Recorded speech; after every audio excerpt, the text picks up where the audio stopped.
Hi everyone. What happens to the mental health of people who believe they are the only ones that are going to survive Armageddon?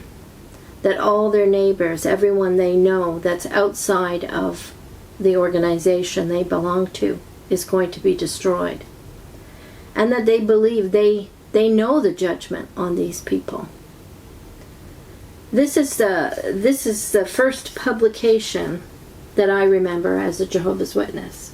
You're probably familiar with it. Paradise Lost to Paradise Regained.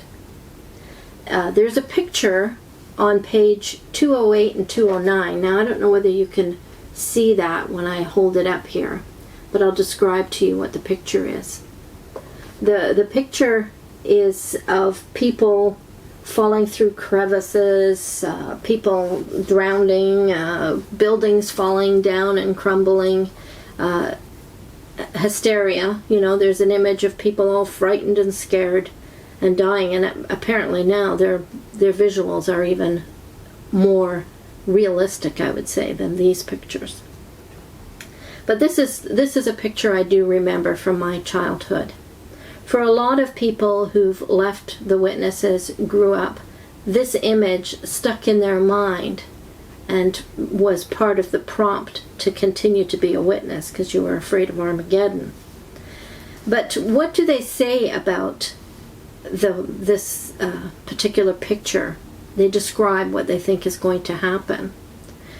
In paragraph, this is on page 208. In paragraph 26, they say, Christ's angels will smite all the opposers of God's kingdom and his kingdom witnesses with a terrible destruction.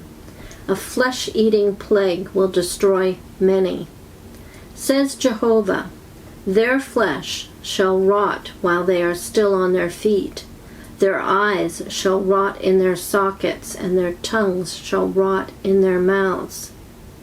This is taken from Zechariah 14, verse 12. They continue, eaten up will be the tongues of those who scoffed and laughed at the warning of Armageddon. Eaten up will be the eyes of those who refused to see the sign of the time of the end. Eaten up will be the flesh of those who would not learn the living and true God is named Jehovah. Eaten up while they stand on their feet. So they don't just tell you what they think it's going to happen. They tell you why they think it's going to happen. They give you the reasons. And they give you 4 reasons for this judgment on people. That they oppose the kingdom witnesses, oppose the Jehovah's Witnesses. That they, the second one is that they scoffed, made fun of the warning about Armageddon.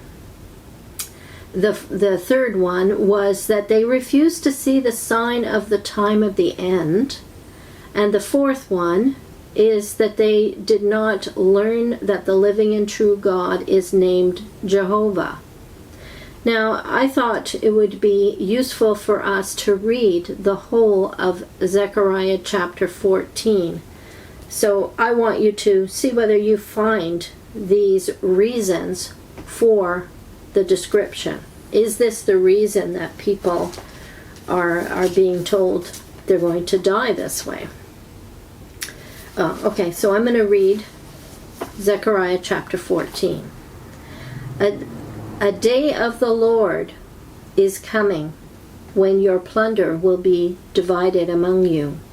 I will gather all the nations to Jerusalem to fight against it.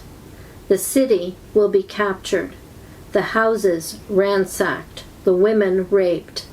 Half of the city will go into exile, but the rest of the people will not be taken from the city. Then the Lord will go out and fight against those nations as he fights in the day of battle. On that day, his feet will stand on the Mount of Olives, east of Jerusalem. And the Mount of Olives will be split in two from east to west, forming a great valley. with half of the mountain moving north and half of it moving south. You will flee by my mountain valley, for it will extend to Azel. You will flee as you fled from the earthquake in the days of Uzziah, king of Judah. Then the Lord my God will come, and all the holy ones with him. On that day there will be no light, no cold or frost. It will be a unique day, without daytime or nighttime, a day known to the Lord. When evening comes, there will be light. On that day, living water will flow out from Jerusalem, half eastward to the eastward sea, and half to the western sea, in summer and in winter. The Lord will be king over the whole earth. On that day there will be one Lord, and his name the only name.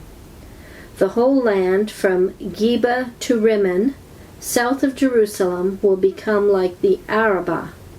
But Jerusalem will be raised up and remain in its place, from the Benjamin gate to the site of the first gate, to the corner gate, and from the tower of Hanel to the royal winepresses. It will be inhabited.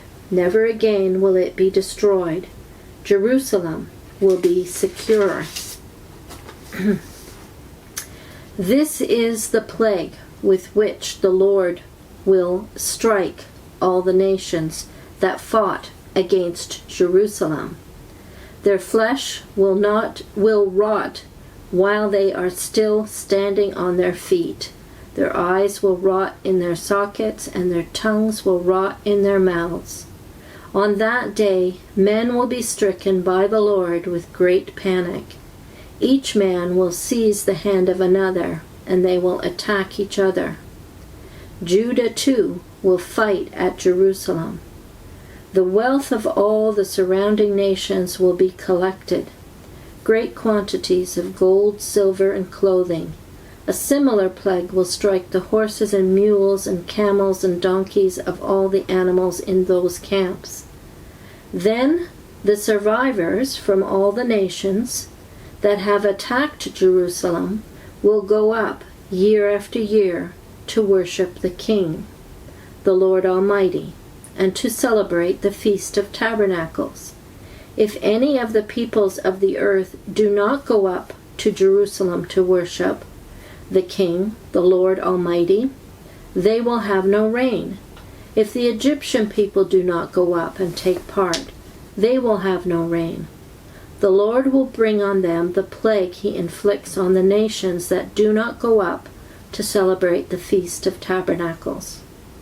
This will be the punishment of Egypt and the punishment of all the nations that do not go up to celebrate the Feast of Tabernacles.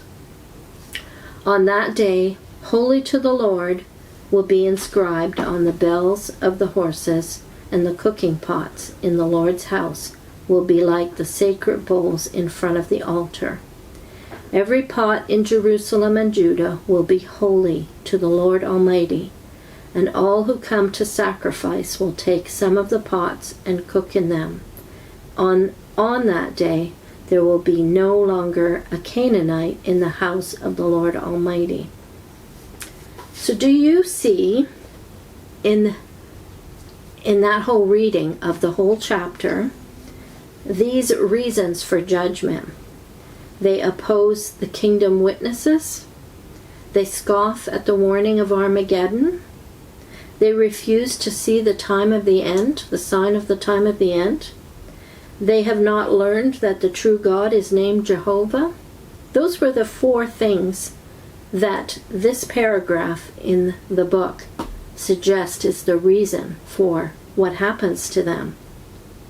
But do you see that in the text of Zechariah chapter 14?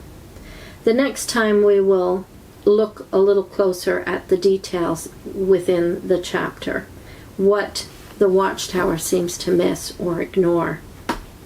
I'm going to link to a series of videos we did on Zechariah 14 So there's 5 videos. I'm going to give you the first video and the fourth. The first 3 videos are Rutherford's take on the passage of Zechariah chapter 14. And if you don't have the patience or the stomach to watch or hear his take on it, the last 2 are some saner interpretations given from Christendom's commentaries.